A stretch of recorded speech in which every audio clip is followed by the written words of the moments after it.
Fred Richani of TSC. In this interview, we celebrate the life and times of late great Phillies and White Sox legend Dick Allen, who finally goes into the Baseball Hall of Fame. We chat with his son Richard Allen Jr., as well as his biographers Dr. David Fletcher and John Owens. Richard Allen Jr., thank you so much for joining us. Congratulations to you and your family. The late, great, never forgotten Dick Allen is finally going into the Baseball Hall of Fame in the year 2025. Long overdue, but certainly better late than never. How are you and your family feeling? Excited, very excited about this July and what it entails. It's a big sigh of relief. All the wondering and answering the questions. When do you think it's all over? We know now, so it's a good feeling. It really is. I know you've done a lot of advocating, of course, for your father with Dr. David Fletcher, along with writer John Owens, who wrote the fantastic biography on Dick Allen called Chili Dog MVP a few years ago. How much do you think that biography helped kind of push the agenda for Dick Allen to get in? A lot, and then it really it touched on the person and him being a regular human being, and especially with the chili dog, eating a chili dog and having it ripped down his uniform. But as Dr. Fletcher mentioned, and as he referenced me when writing the book, he said it's also about what was going on in the city of Chicago at the time. So yeah, it helped. I mean, it took a village to get where we are now, and that definitely was a big part of it. While Dick was still with us, did he lament about the Hall of Fame at all? Was it one of those things where he was like, it is what it is? Like, I'm sure it would have meant a lot to him, but was it something that he thought about regularly? No, not at all. He was at peace with it. I told the story of, I think it was 93, the All-Star game was in Baltimore, and they recognized the Negro League players, and Ratcliffe double duties, yelled for him and signaled him over and said, "Hey," and my father said, "Yeah." He said, "You could have played with us." My father turned to me and he said, "You hear him?" I said, "Say it again." He said, "You could have played with us." And my father said, "That's all the Hall of Fame I need right there." So he was genuinely at peace with not going, but deep down, I think he would have really welcomed to see his name on that wall with that, with the plaque on the wall. He really would have. I mean, who wouldn't? Honestly. I mean, that's the highest honor. Yeah, for sure. And besides yourself, and of course, Mr. Owens and Dr. Fletcher and your family being super happy, another gentleman who was very happy was his longtime friend, Goose Gossage, legendary player in his own right. Is Goose going to be at the Hall of Fame? And what can you tell us about some of the festivities coming up? From what I'm hearing, Goose will be there. I spoke with him minutes after the induction. He will be there. I really don't know all the details about the events, but from what I'm hearing, there's a lot going on, and I guess we'll be going different directions, and who knows, who knows what to expect. I really don't. I'm just excited for it to happen. When did you realize how significant your father's impact to the game was? When I'd have to say that 72 run, I really that was the impact, and the walk up music. I was old enough to remember him playing, and how intimidating that the organ for with Nancy Faust with the walk up and hearing the cheers and the crowd. I knew he was an impact player at that time. John Owens, thank you so much. You wrote, of course, the biography Chili Dog MVP with Dr. David Fletcher, critically acclaimed, rightfully so. Fantastic book. How much do you think that played a role into his Hall of Fame candidacy and him finally breaking through for 2025? It's hard to say. I mean, it definitely created awareness for Dick, especially in this market where he wasn't necessarily forgotten, but you had to be a certain age to remember the accomplishments Dick had, specifically when he was with the White Sox. He was only with the White Sox for 3 years, but those were 3 extremely important years in franchise history. I mean, as we noted in the book, Dick played a huge role in probably saving the franchise from moving to another location like Milwaukee. So I know that I can't speak for how whether or not it created awareness nationally, but definitely in Chicago, we heard a lot about from fans who remember him when they saw him play, and from fans who didn't have previous knowledge of Dick and were made more aware of him by the book. Now, in terms of that it factor, so was the Dick that we saw on camera and interviews the same one that we saw off screen as well? Oh yes, definitely, definitely. He didn't disguise himself. He's just a down to earth guy. No, no frills. He liked to laugh. He liked his Heineken. And he's just an ordinary guy. What you saw on camera is what you saw off camera. Fred, I met him in 2012. I met him when he was here for the 40th reunion of the 1972 White Sox team that he was the star on. And, I was struck, as Richard said, he was a very modest, humble man, but I was struck by and I was struck by the fact that he was so modest and humble, considering he was such a great five-tool player. And, the other thing that struck me was his sense of humor. I had heard his teammates talk about that sense of humor. He could be a jokester in the clubhouse, and would keep things loose.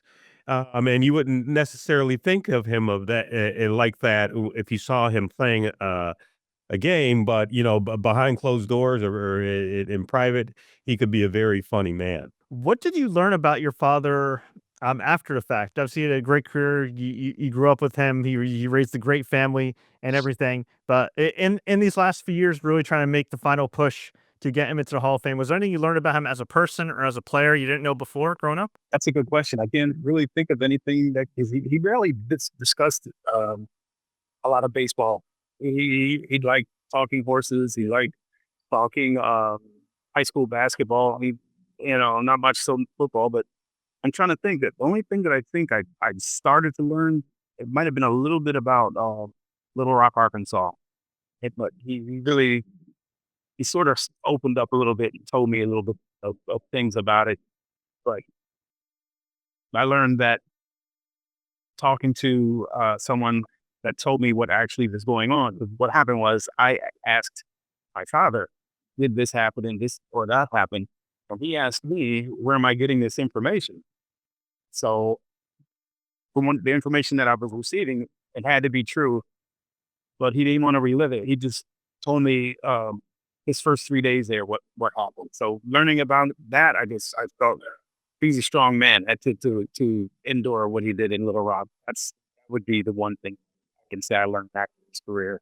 The one thing I learned is that he was extremely an independent thinker. The baseball, has these rules that today, and they really had them back in the 60s and 70s when Dick played, and Dick, it wouldn't necessarily. He loved the game, but he wasn't one to. He was a maverick. He marched to the beat of a different drummer.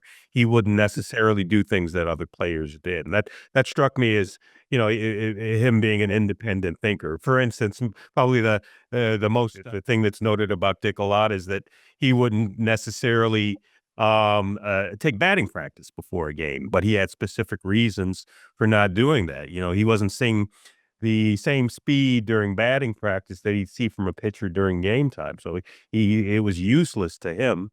So he said, why should I do this if it's going to hurt my overall game?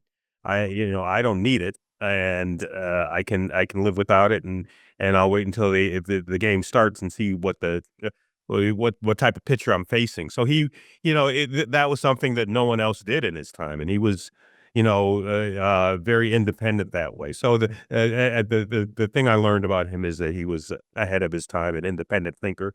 People like Marvin Miller, the head of the players union, appreciated him. He would negotiate his own contracts. I'm sure Richard probably has more information about how he dealt with ownership and management, but he definitely knew his own value. He was the highest paid player in baseball with the White Sox in 1972 because he knew what his value was to a team and to baseball overall. So I think the thing that really impressed me about Dick and just reading about him and learning about him was that he had his own mindset on different aspects of life and about baseball. I was speaking with Fred Clare years ago, and he said the father was with us with the Dodgers for 1 year. So to speak on his character, he told me something that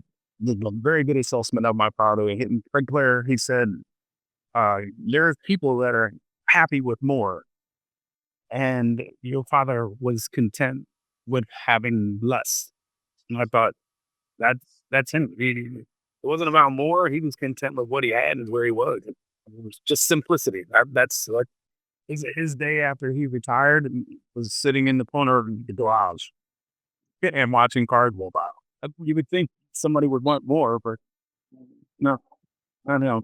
Wow, God bless him. So you would say he definitely got the most out of life, and he was somebody that kind of was sounded like he was a very present man. Like he just he enjoyed life and just appreciated everything he had. He did. He really did. Going to the racetrack, not betting, but just sitting on the wall and watching horses run and talking to horsemen. That was a good day for him. What's one thing you want people to take away from Dick Allen's journey? I would say I'd take a page out of his book. He said, "Learn to accept the silence and be strong." And he's don't quit. I think that was the thing he discussed about Little Rock. He wasn't going to be chased away by small threats. So I don't know. Like I would have to say, be a little headstrong if there's something that you want to do. For those who didn't have a chance to see Dick play, and I was very young and did have a chance to see him play, you missed something special. He was a great 5 tool baseball player. He was extremely important here in Chicago, although he wasn't here that long. He was only here 3 years, but he made a big difference to the Chicago White Sox organization, and that organization owes him big thank you and a debt of they owe him. The organization itself wouldn't be here probably without him. Well, Dr. David Fletcher, welcome back to TSC News. Thank you so much for joining us. Of course, you're the founder of the Chicago Baseball Hall of Fame. You are the co-author with John Owens of Chili Dog MVP, the definitive biography of the late, great Dick Allen. And we are here to talk about the Chicago White Sox icon, Dick Allen, who is finally, after all these years, posthumously going into the Baseball Hall of Fame. You were there with the family for that moment. Can you just describe the feeling and how it feels to finally have your friend in the Hall of Fame? Yeah, it was a wonderful feeling. That's the best way I can say. It was just a very ecstatic time, and it was sort of a culmination. I've been at this for 20 years, and so I was there in 2014 when he missed by 1 vote, lost by a whisker, and just in horse racing teams, which Dick liked. And then there in 2021 when he lost again by 1 vote after he had died the year before. So a lot of anticipation for Dallas, but I had a good feeling about it. Did a lot of behind the scenes work with the voting committee. They didn't announce the committee until a few days beforehand. I did some, let's say, professional style lobbying, and a lot of the fact that we had written Chili Dog was a very big aspect in getting him in the Hall of Fame, in that was a body of work that basically documented that Dick Allen saved a charter American League franchise for leaving Chicago. And it told a story in a lot different way. And so having that credential really helped us with the voting committee. And I knew that my prediction before the vote was he was going to get 13 votes out of 16, and I was right in the money. I love that. And it is great. Of course, from a fan's perspective, a lot of people on the outside looking in are saying, why did it take so long? I know the Baseball Hall of Fame isn't easy to get into. So with respect to media members and all that, what do you think was the hurdle for all these years, especially when he was still with us? He wasn't the most friendliest with the media. And that was, coming back from his time in Philadelphia. He preferred to let his play on the field speak for itself. He had been on 4 different teams in 4 different years by the time he got to the White Sox. So he was kind of labeled as a bad teammate, a problem.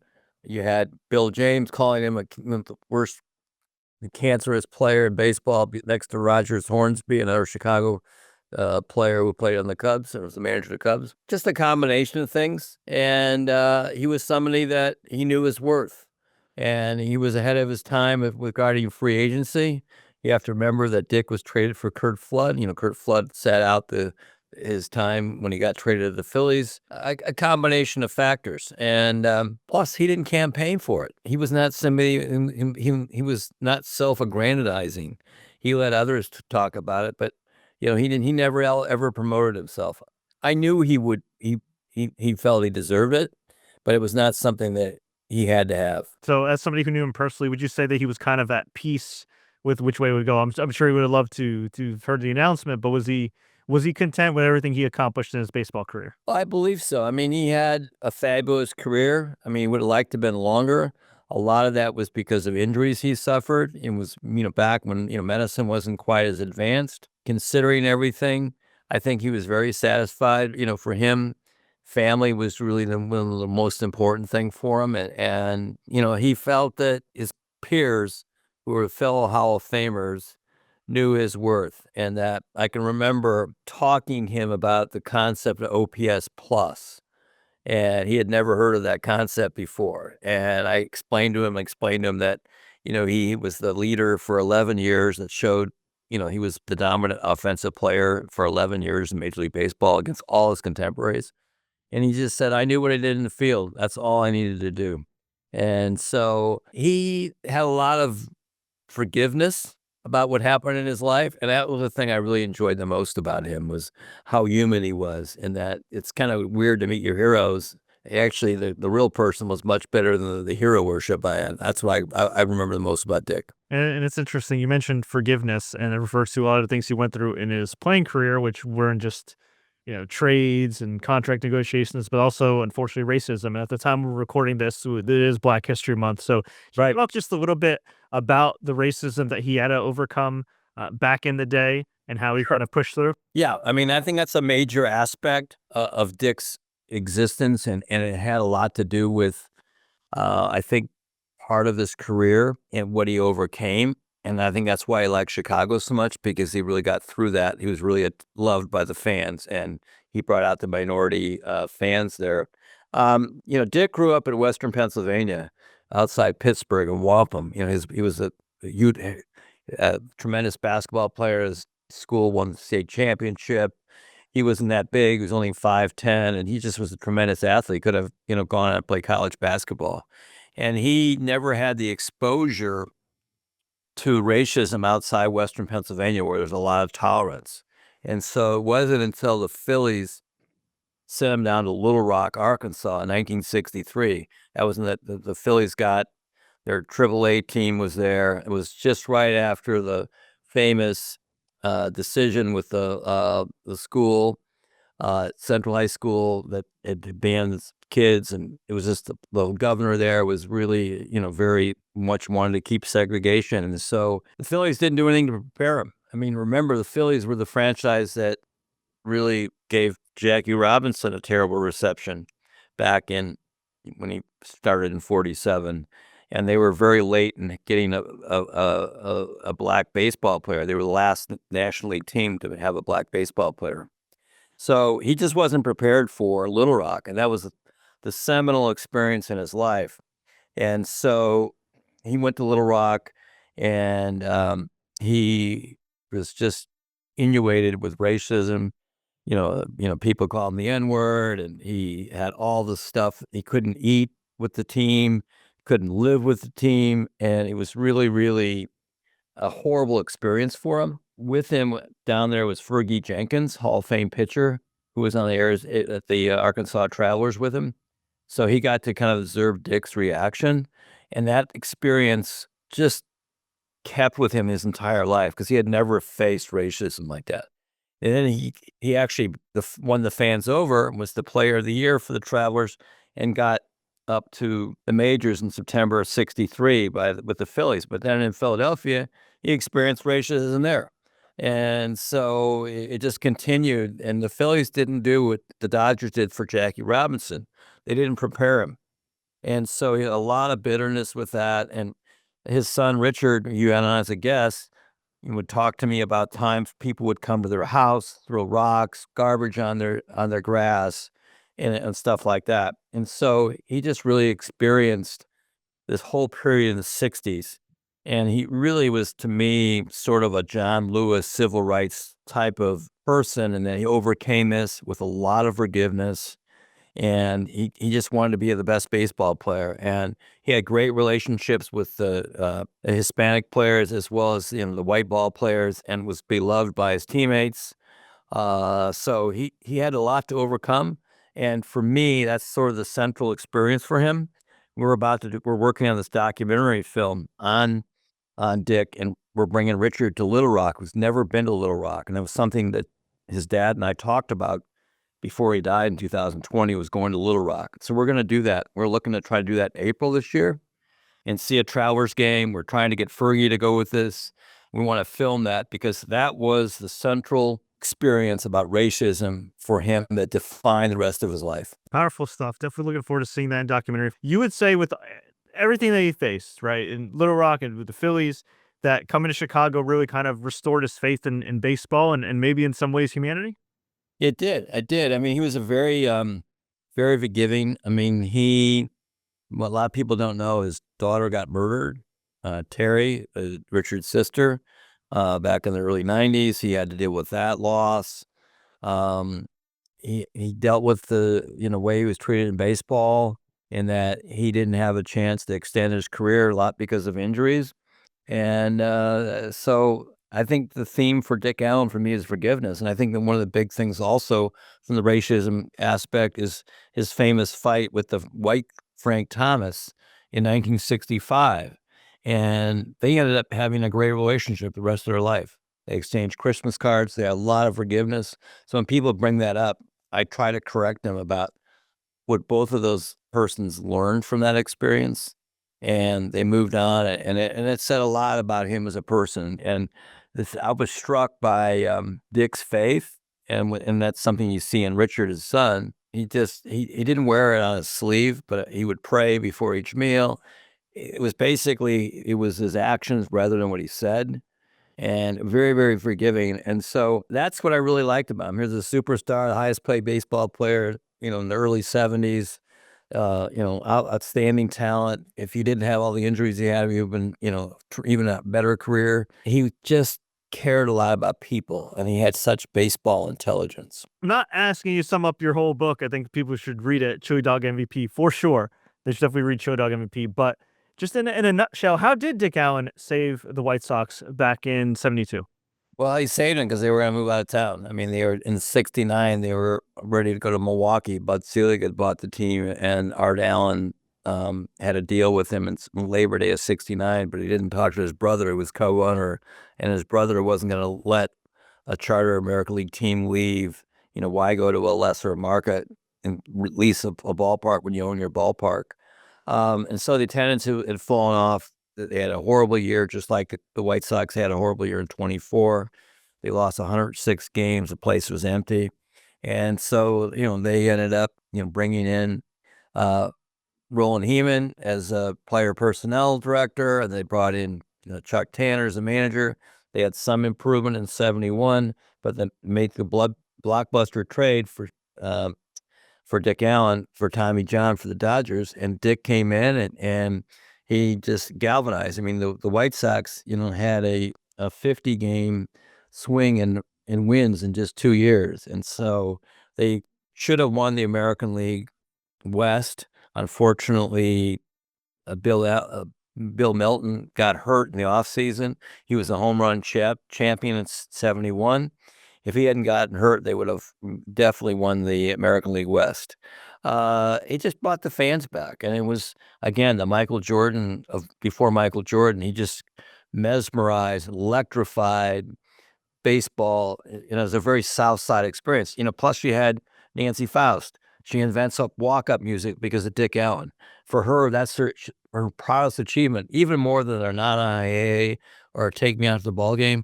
For her inventing walk-up music, and for Dick Allen to play Jesus Christ Superstar, meant the world to her. She is rumored to be in Cooperstown for Dick Allen's induction. And I hear that you might be trying to pull some strings to possibly have her. And for those who don't know, Nancy Faust, legendary organist of the MLB, primarily with the Chicago White Sox. Could we see her play Jesus Christ Superstar in honor of Dick Allen? Or is that something that's still in the works? Well, I mean, that's what we'd like. I mean, unfortunately, the Hall of Fame controls a lot of the ceremony and also controls what happens. I mean, to me, she needs some recognition for what she's done for baseball, and that singular accomplishment for walk-up music because of Dick, I think needs to be recognized.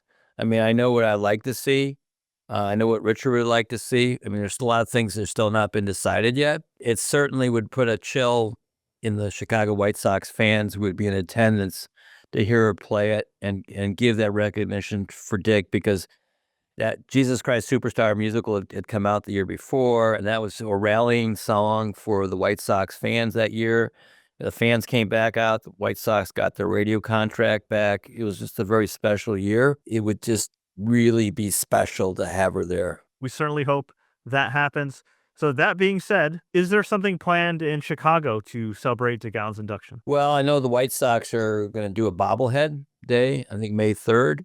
So that's what I've heard so far. We're waiting to see what they're going to do. I mean, for me, it was tremendous after he got in down in Dallas to see the reaction from the fan base and to actually see like an editorial in the Chicago Tribune about him getting in the Hall of Fame and that we needed another Dick Allen now for the White Sox was very special. And also there was a big story in Crane's Business Journal, which is the business journal in Chicago, about Dick. And for me as an author to get in a business journal, have your book recognized, and the story was great. It's just a fun story because he deserved it a long time ago. And again, is justice delayed is still is justice. And so I think it's even more meaningful, especially, half of Japan's going to be in Cooperstown for Ichiro.